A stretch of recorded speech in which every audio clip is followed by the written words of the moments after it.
we have satellites that go out there and transmitting data back, and you've got static radio waves and all this. How do you separate out what's information from what's not information in static? The difference is this is very key. You may not get this. It took me like a year or two to really understand the depth of this, but the information fundamentally is a surprise. It's a surprise effect. If it can be explained by natural law, it's not information. If it's like, oh, there's radio waves. Oh, yeah, but, you know, there's radio waves just being created by suns and things spewing stuff out, and it's just static. Then it's not information. But if you see on your radio signal, guess what? Even Carl Sagan, the evolutionist, says that's what we're looking for. As soon as we see a signal, a program, a language, and we see, now we know we have intelligent life out there. Unfortunately, Carl Sagan looked under a microscope and saw the genetic coded information, and he just, well, that came about by chance. But I'm looking for a code coming from outer space, and I'll know there's intelligent life out there. But somehow this incredibly complex information-packed code inside you, somehow that didn't come from intelligent life. So anyway, so Genesis is actually true. Now let's look at one other part of Genesis here. You want to pull up the Genesis on the kinds and stuff? So God says in Genesis that He made the things after their kind. So there you go. Genesis 1, 11 to 12. Then God said, "Let the land produce vegetation, seed-bearing plants, and trees on the land that bear fruit with seed in it, according to their various kinds." And it was so. The land produced vegetation, plants bearing seed according to their kinds, and trees according to their kinds, and trees bearing fruit according to their kinds. And then you go on, and the next chapter, God's created the great creatures of the sea, every living thing which the water teems with, that moves about in, according to their kinds. Every winged bird, according to its kind.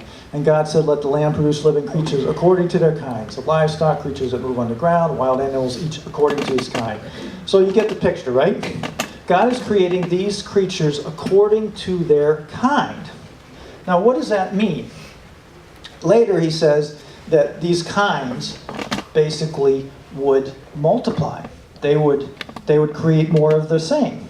So what this is a kind is a group of organisms that can interbreed. So they will interbreed and produce the same kind. Now, what we see today is actually, you want to pull that up? What we do see observationally, not speculatively, things that happened like millions of years ago we think happened, but nobody is there to observe. No, what we actually see happen today is that we see kinds only reproducing within a kind. So let's see, go to the next one here. So God created a kind. Information is there in the very beginning, the whole gene pool in the beginning, and there's different expressions and differentiation, and there's diversity in the descendants through almost infinite combinations of the individual genes. So some traits can be selected, but others are present in the original gene pool. So there's diversity that built in at the beginning, and it develops into all these other. For example, Homo sapiens. We're all the human race. By the way, there's only one race God made, the human race, and from very few individuals. The Bible says two. Even somebody who believes in evolution will say only a few individuals at the beginning. 7 billion people on the planet, and not 2 have the same fingerprint. That's the kind of diversity that's built into the original information. The capacity to make 7 billion different fingerprints. And you can have pygmies to giants.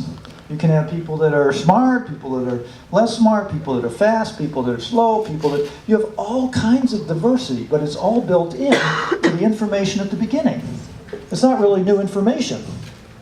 So, and that matches actually what the Bible is talking about. What shall I talk about next? Another question. Sorry, another question. So that was Genesis. That was Genesis. But Genesis is an important book. By the way, why don't I do the flood? Should I do that? I don't know. If you guys have another question, jump into it. That's fine. Or a question about this. That's fine. Anybody have a question before we do something else? Can you address long day, short day? Yes, that's good. Long day, short day. So here's the thing. That's clarify the question. The long day, short day. Were these 6 days? Were they 24-hour days, or were they really long periods of time? Right? Okay. That kind of goes into something I'll cover next after the next thing I'm going to cover. But I'm going to hold that for how do we know how old things are. That's going to be remind me to do that a little later. Or do it right now? Okay. So there's the so-called science that says things are really, really old. And there's the Bible that